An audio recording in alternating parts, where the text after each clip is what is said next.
नैहर में 10 गो भैया बा। नैहर में 10 गो भैया हो,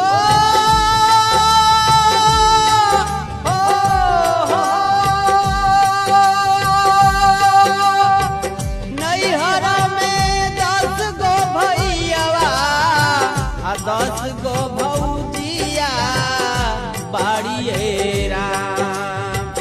नैहर में 10 गो भैया 10 गो भौजिया बाड़िए राम।